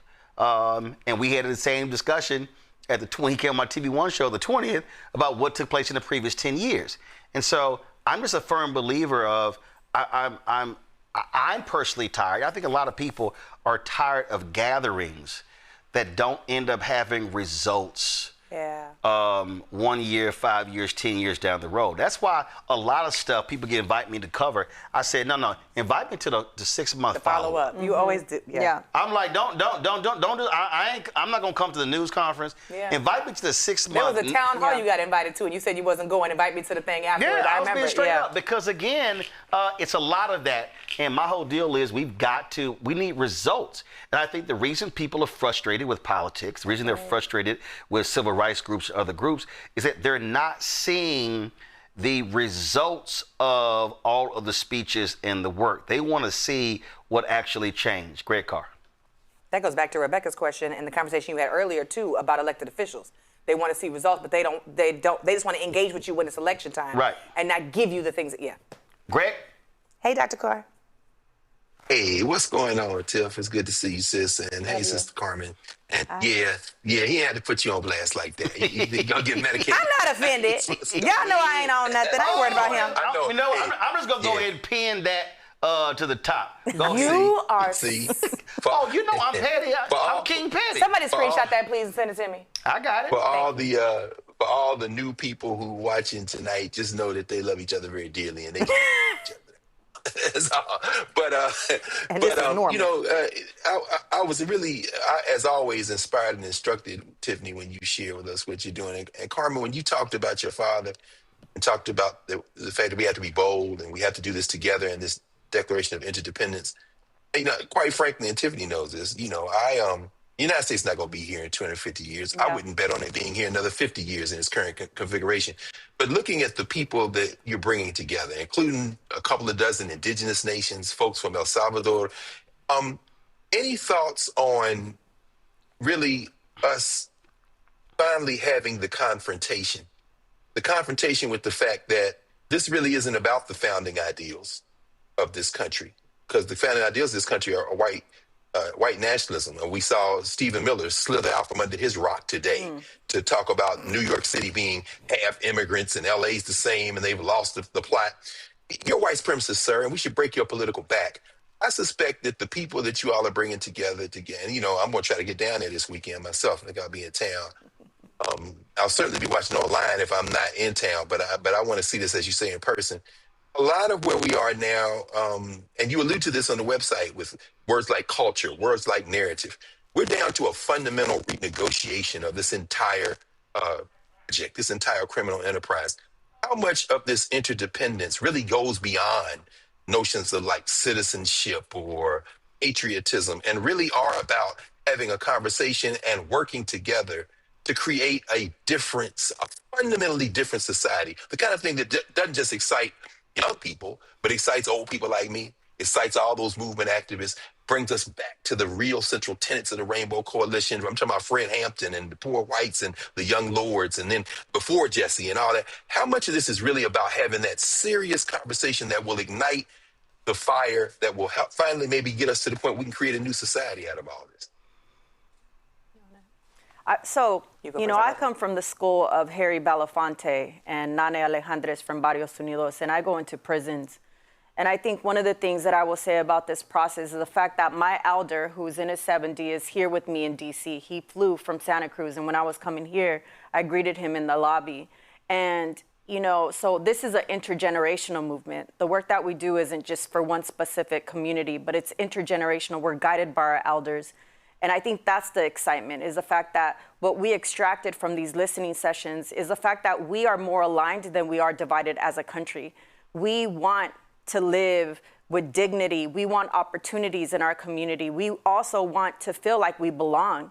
There's this thing about belonging in the United States. You could be here for 9 generations and you're still considered something else. You're still a foreigner in your own land. And that's me as a Chicana, you know, but I do believe, I think I'm a hope dealer. I do believe that we could create a society where we are, I don't want to use the word tolerant because that's not the right word, but that we have the ability to come together. And I think we have witnessed this throughout these years, right? We have trans Latinas out of Los Angeles, women that were incarcerated doing listening sessions, people that were recently deported to El Salvador. And every conversation was about, we want something different, but we could build it. We don't need government to build it for us.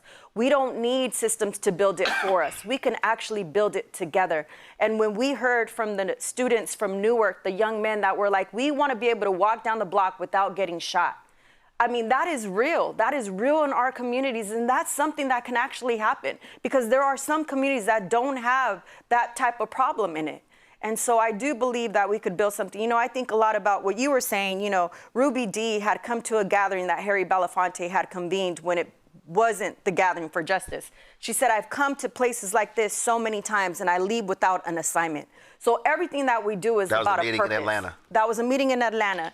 And that was 21 years ago when Mr. Belafonte had founded the Gathering for Justice. And I truly believe that we are in a moment in our lives that either we wait for somebody to come save us, which is not the way in which we roll, but we're going to do something. And I think a lot about the future generations. I think about my own children. I have a 5 and a 7-year-old.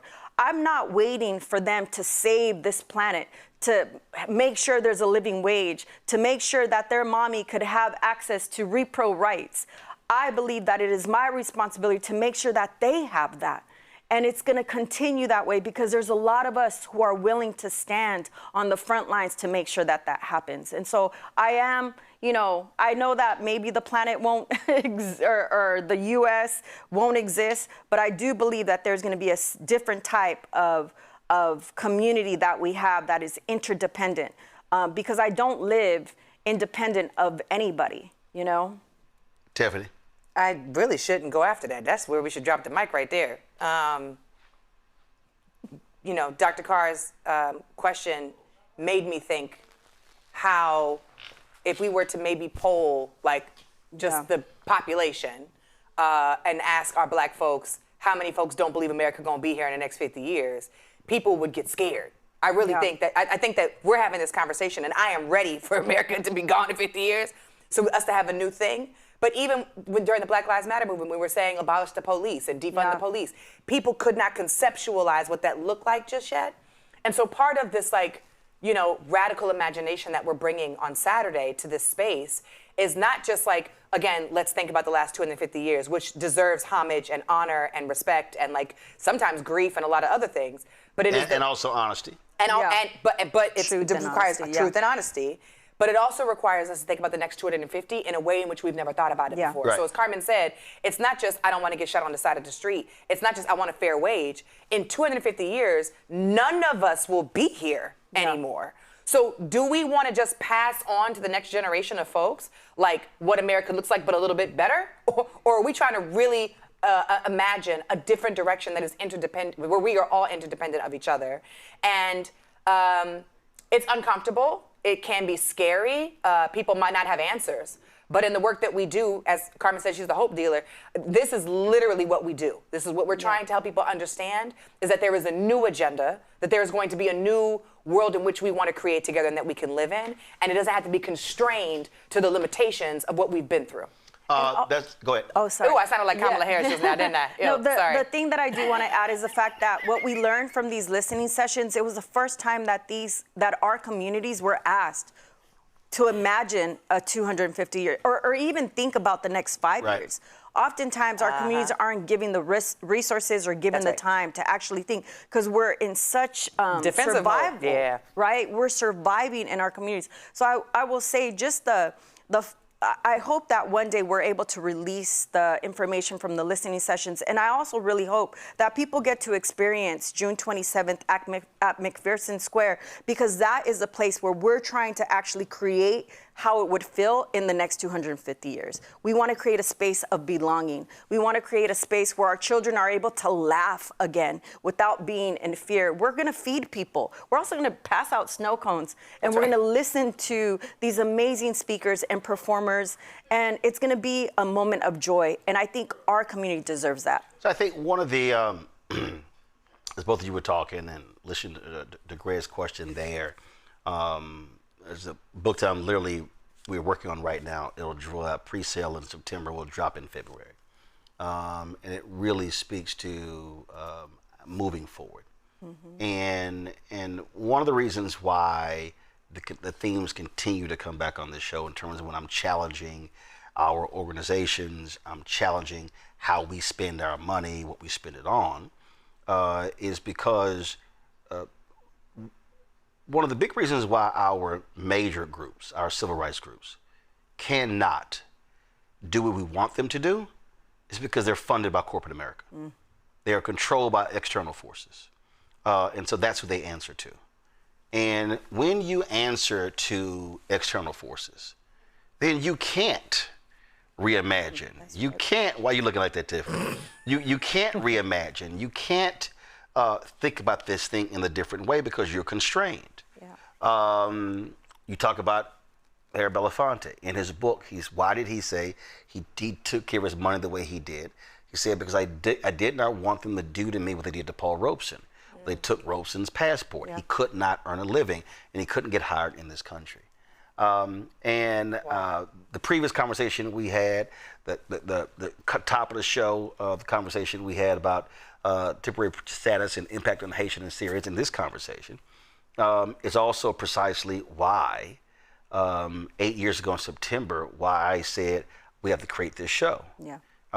And the reality is, and this is no shade on other folks who created shows, but the reality is there is no other show, Black-owned or hosted by somebody Black, that has these type of conversations that are not what they're talking about.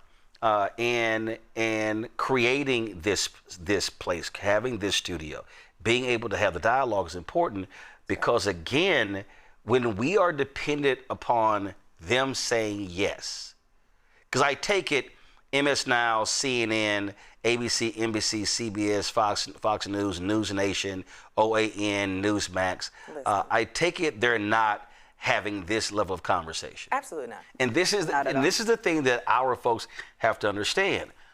And then the entertainment vehicles that we all love to watch and listen to aren't having the same conversation. And look, I appreciate entertainment, I appreciate music, I appreciate movies, I appreciate all of that. But I've said for years, we're literally laughing ourselves to death because things are happening all around us and we are fixated on comedy shows, award shows, reality shows, the latest fashion thing, the latest gossip, and real shit is happening. And then when it happens, folks go, oh my God, why didn't we know? Because your ass was paying attention to bullshit. Come on. And so people really have to understand we are in a significant moment in American history. This extreme court decisions that they are making are real. Their decisions, if this court does not change, the makeup of this court, literally, if you talk about if Alito and Thomas, if they step down with Republicans still in charge of the Senate and the White House, they are going to solidify this extreme court for the next 50 years. I need people to understand, how old is your child? He's 5, and one is 5, one is 7. Okay, that means that your 7-year-old may not see a new court until he's the same age as I am right now, which is 57. See, we need to, Or longer. we need people to understand that. That this is not, the next election. No. What is happening right now is literally, how can we control this nation for the next 50 to 100 years? Because a Stephen Miller, a Donald Trump, maggots, the Republicans in the House and the Senate, these governors, they actually are scared to death of a reimagined U.S. Oh, of course. They want the last 250 to be another 250. And so that's what this is all about. And so this is the moment where our folks must be extremely serious about what's going on, because what is happening right now, this gathering on Saturday, the subsequent meetings, literally is going to determine what this country looks like the next 50 to 100 years. What's happening today. And what I say all the time is come from the book of Nehemiah. There were people who rebuilt the wall. There were haters. There were people who actually did the work. Their names are mentioned. You read it. These people built this portion of the gate. They're mentioned. And this is a moment that people have to decide, will my name be called in 50 years? Or when they do the roll call, will my name not be called? And then their grandkids be asking them, grandmother, grandfather, where was your ass at? What'd you do to protect democracy? What were you doing? Exactly. And if your answer is that you were at brunch, or you were you were watching reality shows, or you were caught up in the latest bullshit, you gonna have to answer. That's right. To your grandkids. Where were you when it was burning? What were you doing? That's the question people have to ask themselves. Saturday, McPherson Square, June 27th. 11 a.m. Where can they go to get more information? www.next250.us. That's right. And we also will be carrying the stream, if I'm correct. Yes. So y'all got that all coordinated? All right, cool. Just making sure. So y'all, that's happening on Saturday, June 27th, 11 a.m. Carmen, Tiffany, I certainly appreciate it. Thank you so very much, folks. Time for Black Sun Network Headlines with Brittany Noble. The death of a 27-year-old Black woman found hanging from a tree near Gwen Cherry Park in Miami-Dade has been ruled as a suicide, but her family says that they are not convinced. Questions have swirled on social media about the death of Tonia Miller, who was found dead on June 18th after she had traveled to Miami to celebrate Juneteenth. Miami-Dade Sheriff Office said that it does not suspect foul play, but has not provided further details about her death. Miller's family says it's seeking an independent autopsy now. Some medical marijuana patients in Alabama are now being required to take monthly pregnancy tests, the only state in the country with such a law. The new state policy applies for women between the ages of 11 and 50. Patients who refuse the tests can lose access to their marijuana prescriptions. Women who test positive risk criminal charges under Alabama's chemical endangerment law passed, which bans drug use during pregnancy. The law also bans doctors from recommending medical marijuana to pregnant patients. The state is also mandating that doctors who recommend medical marijuana to pregnant patients will be banned. Michigan's only all-women's prison is facing backlash after an incarcerated woman alleged that she was made seriously ill by black mold inside the facility. Crystal Clark says that she has struggled to breathe and experienced rashes, swelling, and headaches, even saying that mold is growing from her ears. The Michigan Department of Corrections says testing did not find widespread toxic mold at the women's Huron Valley Correctional Facility, but advocates say this situation brings broader questions about healthcare, living conditions, and accountability inside the prisons. A Georgia woman was wrongfully declared dead while recovering from congestive heart failure by the Social Security Administration.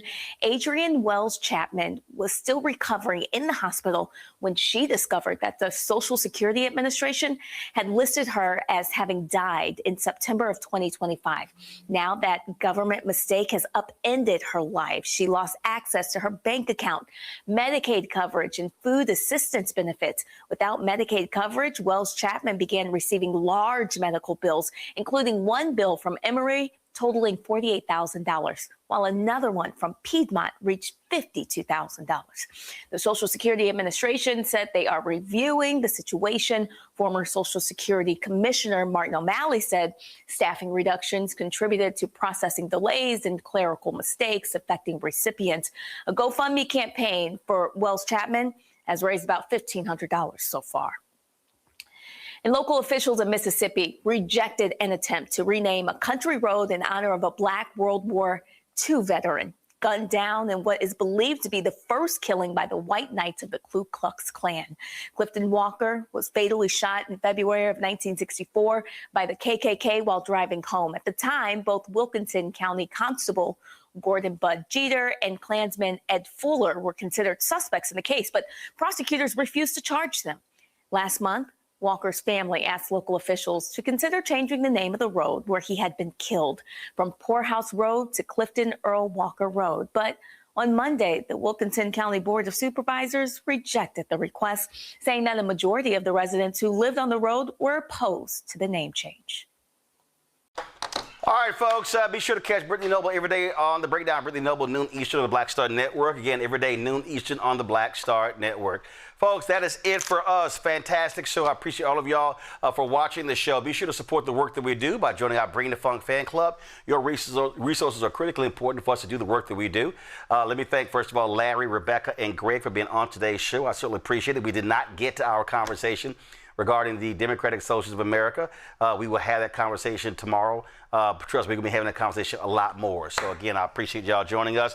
If you want to give via Cash App, use a Stripe QR code. You see it right here. If you're listening, go to blackstarnetwork.com. That's for credit cards as well. Checks and money order, make it payable to Roland Martin Unfiltered, P.O. Box 57196, Washington, D.C. 2003 7-0196. PayPal, R. Martin Unfiltered, Venmo, RM Unfiltered, Zelle, Roland at RolandSMartin.com, Roland at RolandMartinUnfiltered.com. Of course, download the Black Star Network app, Apple phone, Android phone, Apple TV, Android TV, Roku, Amazon Fire TV, Samsung Smart TV.